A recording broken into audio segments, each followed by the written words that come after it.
Selamat datang kembali di channel YouTube ini. Kali ini saya akan membahas tentang logika postkolonialisme dengan pecinta kucing. Ya, saya akan memberikan sedikit kritik ya untuk orang-orang yang mencintai kucing lalu mengebiri kucing itu, dan mereka menunjukkan rasa cinta itu dengan cara mengebiri, dan mereka memberikan semacam alasan saintifik dengan narasi-narasi ilmiah mengapa kebiri itu penting. Seolah-olah sebelum adanya istilah pecinta kucing dan dokter hewan, semua kucing ini sekarat karena testisnya sakit atau karena penyakit-penyakit. Seolah-olah manusia adalah makhluk yang menyelamatkan kucing dari berbagai penyakit. Dan ini yang akan saya bahas dan kaitannya dengan logika postkolonialisme. Memang ini akan cukup kontroversi, tapi semua orang berhak memberikan pandangan. Oke, tapi sebelumnya jangan lupa untuk subscribe channel YouTube ini dan juga share atau berbagi video ini ke rekan-rekan akademis lainnya. Dan semoga memberikan manfaat. Oke, sebelum saya membahas tentang kucing, saya akan membahas dulu dengan postkolonialisme. Postkolonialisme itu adalah kajian budaya yang membahas tentang hal-hal yang berkaitan dengan penjajahan. Kalau kita berbicara mengenai penjajahan secara faktual, penjajahan sudah tidak ada.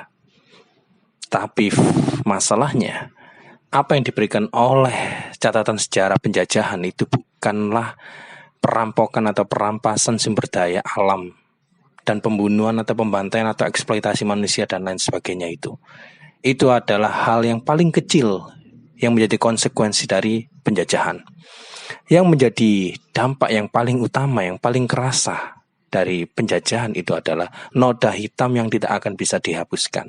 Sejarah sudah mencatat, dan catatan dalam sejarah tintanya tidak akan pernah terhapus. Apa yang tidak akan pernah terhapus?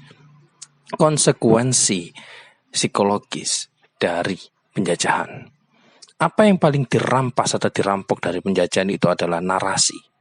Narasi untuk menciptakan suatu kekuasaan bahwa Barat itu memiliki pusat segala-galanya, pusat kebenaran, pusat modernitas, pusat segala narasi. Sementara Timur itu adalah pinggiran atau periferi.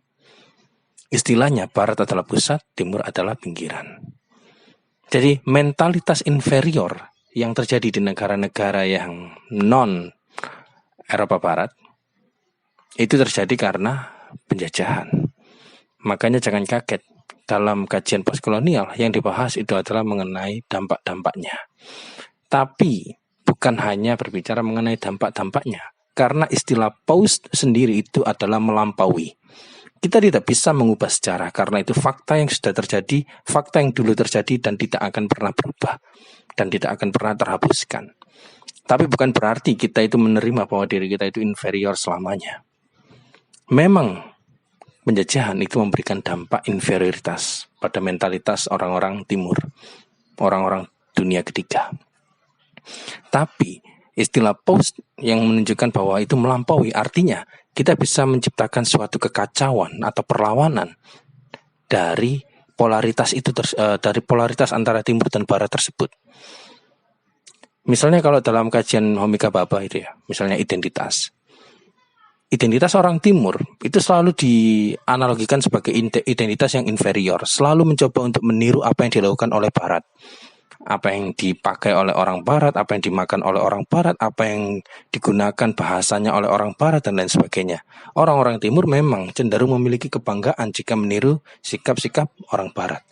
Akan tetapi dengan cara kita meniru, mimikri istilahnya dalam Bhabha, kita meniru tapi sekaligus mengolok-olok. Mengolok-olok ini adalah sisi resisten, sisi perlawanan. Kok bisa mengolok-olok kita itu meniru? Berarti kita itu kan hanya mengcopy. Tapi ingat, kita selalu mencoba untuk meniru apa yang dilakukan oleh Barat, tapi tidak pernah sama. Sehingga split perbedaan dari upaya kita untuk meniru Barat itu akhirnya menciptakan semacam identitas yang hibrid, identitas yang tidak bisa dikategorikan. Mengapa kok itu penting menjadi identitas yang tidak bisa dikategorikan oleh Barat? Karena penjajahan atau Eropa Barat itu memberikan semacam narasi orientalisme, narasi polaritas, narasi oposisi biner, bahwa Timur identitasnya seperti itu dan Barat identitasnya seperti ini. Ada gap yang mereka ciptakan dari narasi itu. Orang Timur itu orang yang barbar, orang yang burik, orang yang tinggal di hutan, orang yang pakai baju-baju adat, objek eksotisme, atau hal-hal yang sifatnya tradisional, mistik, spiritual, yang gak rasional. Deso, ya itu kategori yang diciptakan oleh Barat, dan itu disebut sebagai istilah orientalisme, dan itu menciptakan identitas orang Timur. Jadi ketika ada orang Timur yang mengidentifikasi dirinya adalah, ya saya orang Timur, saya harus sopan, saya harus belajar ke Barat, saya harus gini, itu adalah mereka yang sudah termakan oleh narasi yang diciptakan oleh penjajahan itu, penjajahan narasi itu. Jadi ketika kita mencoba, tapi nggak masalah kita meniru, karena selama kita meniru kita pasti akan berbeda, dan perbedaan dari proses kita meniru itu akhirnya melepaskan identitas orang Timur seperti yang diidentifikasikan oleh orang Barat. Jadi orang Timur akhirnya tidak seperti yang dikatakan oleh orang Barat. Orang Timur katanya deso, tapi deso hidupnya mewah. Orang Timur ya harusnya itu pakai koteka, harusnya pakai sorjan, tapi kita bisa pakai jas dengan kulit sawo matang. Kita memiliki kita itu adalah orang-orang kumuh, tinggal di hutan dan lain sebagainya, tapi kita berkembang secara pendidikan, sehingga mereka tidak bisa mengkategorikan lagi bahwa Timur itu seperti itu. Timur akhirnya menciptakan kekacauan dalam identitasnya, dan itulah yang dijadikan dasar dari pemberontakan atau resistensi atau perlawanan dari wacana postkolonial. Studi yang membahas tentang resistensi dari dampak atau konsekuensi penjajahan. Apa harus terjajah untuk membahas postkolonialisme? Ingat, hampir 70% atau 80% wilayah di dunia ini pernah tersentuh dengan narasi-narasi penjajahan, meskipun secara tidak langsung. Lah, terus apa kaitannya dengan kucing? Kita akan masuk ke dalam konteks orientalisme. Orientalisme itu salah satu kajian yang dibahas di postkolonialisme. Orientalisme itu adalah narasi kekuasaan yang diciptakan oleh Barat untuk mengidentifikasikan oleh orang Timur. Fungsi dari identifikasi orang Timur adalah untuk menjadikan orang Timur adalah objek yang bisa diidentifikasi sehingga mereka bisa dibedakan dari kita. Gampangannya, apa yang disampaikan atau apa yang dinarasikan atau apa yang diwacanakan di dunia itu adalah polarisasi, oposisi biner antara Timur dan Barat. Jadi orientalisme itu mengandung semacam catatan antropolog atau orang-orang penjajah itu ya, mendatangi berbagai wilayah di Afrika, di Amerika Selatan atau di Arab atau di Timur.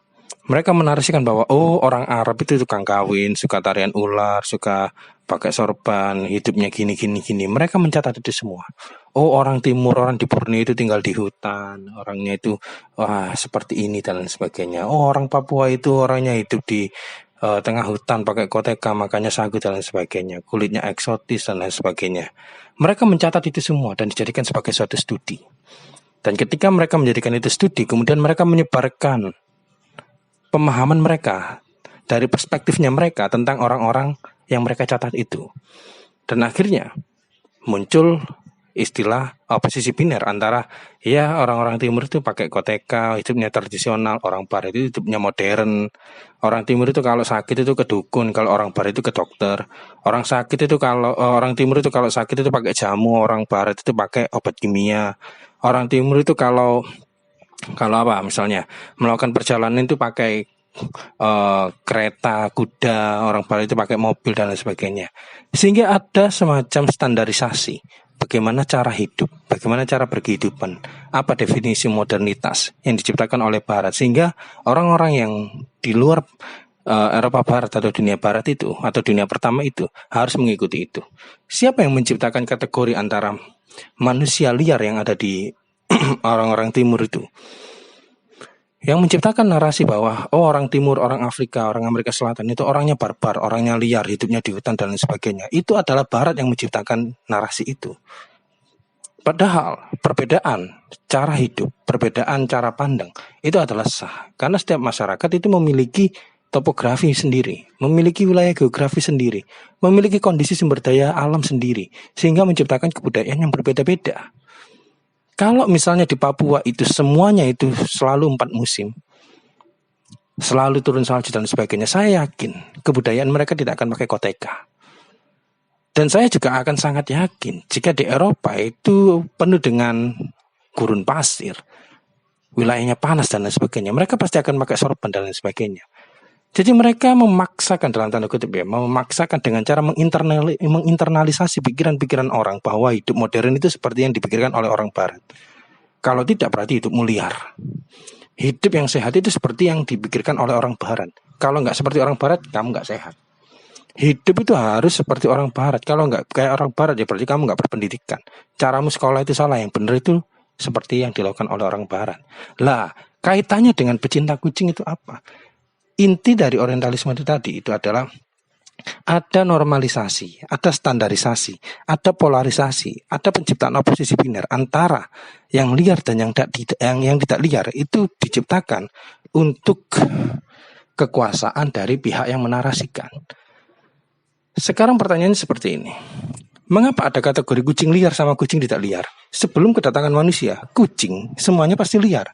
Nggak ada kucing rumahan karena belum ada rumah. Artinya manusia tiba-tiba datang, kemudian berpura-pura menyelamatkan, kucing-kucing liar ini harus saya seleksi. Kemudian setelah saya seleksi, saya harus kebiri dengan tujuan yang beraneka ragam. Lah, kebiri itu dengan tujuan sterilisasi. Ya memang sterilisasi itu nggak harus kebiri ya. Jadi ada 2 jenis sterilisasi, spaying atau dimandulkan dengan neutering atau dinetralkan. Spaying untuk kucing betina, sedangkan neutering itu untuk kucing jantan.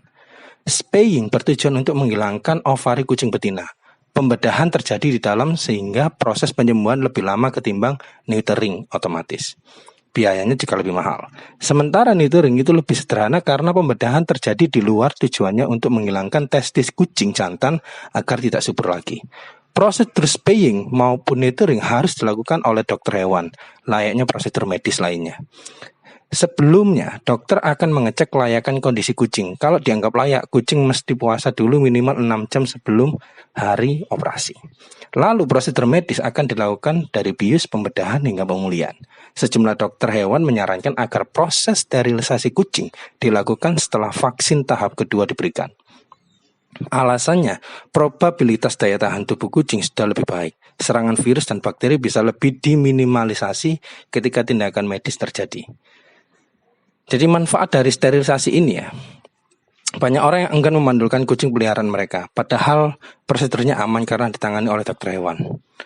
Sisi positifnya bagi narasi ini, narasi pengkebirian kucing ya, spaying akan menjadikan hewan peliharaan betina hidup lebih lama dan lebih sehat. Pemandulan turut mencegah infeksi rahim, tumor payudara yang bersifat ganas, kanker pada kucing 90% itu dapat teratasi.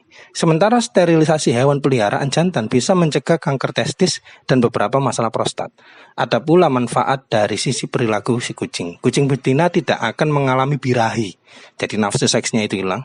Berarti kucing betina tidak akan lagi ingin berhubungan dengan kucing-kucing yang lainnya lah. Ya istilahnya itu nggak tertarik dengan kucing yang di luar rumah mereka atau kucing dalam tanda kutip kucing liar. Jadi intinya ya agar kucingnya itu tidak memiliki nafsu sehingga tidak beranak pinak lagi. Jadi perilaku kucing jantan yang kabur dari rumah untuk ya nge-seks itu ya di luar rumah mencari kucing betina juga bisa diminimalisir. Jadi ketika mereka kabur, mereka bisa saja mengalami cedera, berkelahi dengan hewan lain, atau ketabrak kendaraan, dan lain sebagainya. Kucing yang tidak disterilisasi lebih cenderung menandai wilayahnya dengan menyemprotkan air seni berbau menyengat ke seluruh rumah. Jadi hewan jantan yang dikebiri bakal berperilaku baik. Dan tentu saja ada banyak catatan. Kalau kita memahami seperti ini ya, anggap saja kucing ini ya makhluk hidup alamiah. Mereka punya perilaku sendiri. Kemudian tiba-tiba manusia datang memberikan standarisasi, menormalisasi kehidupan mereka. Bahwa kamu itu kalau sudah di rumah sudah menjadi milik tuanmu. Kamu nggak boleh nge-seks dengan kucing siapapun. Manusia menciptakan semacam hukum dan disiplin. untuk menormalisasi, untuk membedakan yang liar dan yang tidak liar. Itu sama kayak orang barat itu tiba-tiba menjajah ke berbagai wilayah, kemudian mereka mengkategorikan, oh ini orang-orang desa, oh ini orang-orang terjajah, oh ini orang-orang pribumi, sementara kita orang bule. Dan kalau ingin menjadi orang bule, kamu harus pakai baju seperti orang bule. Kamu harus pakai rambutmu harus rapi, tidak boleh pakai koteka, tidak boleh bertelanjang, tidak boleh tinggal di hutan, tinggal di rumah. Kalau belajar itu ya harus pakai buku di sekolah dan lain sebagainya. Kalau pengen pintar harus punya ijazah dan lain sebagainya. Itu sama persis ketika kucing itu dikebiri dengan cara ya terserah mau disterilisasi model apapun itu ya. Mereka selalu punya tujuan. Siapa itu mereka? Mereka adalah pemilik kucing karena ingin menjadikan kucing itu properti mereka. Orang yang biasanya mencintai kucing pasti akan membiarkan kucing itu tumbuh alamiah. Kucing memang pada dasarnya membatasi wilayahnya dengan pipis. Kemudian karena ini di rumah saya, maka Anda harus mengikuti aturan saya. Maka Anda nggak boleh kucing nggak boleh menandai wilayah Anda dengan pipis. Anda harus berperilaku dalam tanda kutip berperilaku baik seperti yang saya pikirkan. Anda nggak boleh nge-seks dengan siapapun karena Anda adalah milik Anda. Anda adalah milik saya. Jadi ketika orang itu menggunakan istilah pecinta kucing tapi melakukan semacam prosedur-prosedur seperti ini yang dalam tanda kutip melangkai kodrat kucing itu sendiri, melangkai basic insting naturalnya kucing, itu yang saya rasa ini adalah logika postkolonial. Ketika semua masyarakat yang non Eropa Barat, yang non dunia pertama, itu dipaksa mengikuti standarnya orang dunia pertama. Sehingga sampai mati pun, ya kita nggak akan bisa sama dengan mereka. Karena mereka yang menciptakan standar. Standar teknologi, standar peradaban, standar kemajuan, standar apapun lah. Mereka menciptakan disiplin yang memang cocok bagi mereka. Mereka menciptakan protokol, hukum, tata lalu lintas dan lain sebagainya yang mana cocok dengan budaya dan kehidupan mereka. Sementara kalau diterapkan di India misalnya, terjadi kemacetan di mana-mana. Diterapkan di Jawa, terjadi kemacetan di mana-mana. Jadi nggak semua standar atau pengetahuan itu bisa diterapkan di berbagai konteks geografis dan budaya setiap bangsa. Itu mengapa saya mengatakan sifat normalisasi ini pasti bermanfaat hanya untuk orang yang mewacanakan itu. Pecinta kucing menggunakan narasi dari konteks ilmiah. Mereka menggunakan dalam tanda kutip dokter hewan untuk memperkuat atau memperkebal narasi kekuasaannya terhadap kucing-kucing itu. Mereka mengkategorikan yang tidak di dalam rumah saya itu kucing liar, yang di dalam rumah saya itu kucing tidak liar. Orang barat ya sama, yang tinggal di hutan itu orang yang nggak berkembang, yang tinggal di kota seperti kami itu adalah orang yang berkembang. Logikanya sama. Apakah Tuhan itu menciptakan kucing itu kucing rumahan dan kucing liar? Ya enggak seperti itu. Apakah Tuhan juga menciptakan bahwa manusia yang sehat itu adalah manusia yang yang hidup seperti orang barat, sementara yang tinggal di hutan, sebenarnya tinggal di desa, perkebunan dan lain sebagainya itu bukan manusia yang terstandar? Kan enggak kayak gitu konsepnya. Menghilangkan birahi nafsu seks kucing. Apa yang sebenarnya diinginkan dari kata mencintai? Saya sampai saat ini belum bisa menemukan definisi mencintai tapi mengebiri. Itu saya nggak paham. Yang saya tahu itu adalah obsesi yang berkedok dengan dalil kesehatan dan ilmu pengobatan. Padahal sebelum kedatangan manusia atau sebelum manusia itu hadir di kehidupannya si kucing, para kucing itu hidup bebas. Saya sendiri sampai heran ya. Bagaimana kucing itu bisa mengalami kanker prostat sementara mereka itu hidupnya memang tidak ada pernikahan. Hidupnya itu memang secara instingtif, itu hidup secara bebas seperti itu. Ya namanya juga makhluk hidup. Makhluk itu memiliki perilaku behaviorismnya masing-masing. Sehingga kedatangan manusia itu justru seperti orang yang menjadi pahlawan sementara kucing tidak membutuhkannya. Jadi itu ya. Jadi semoga bisa memahami dan thanks for watching.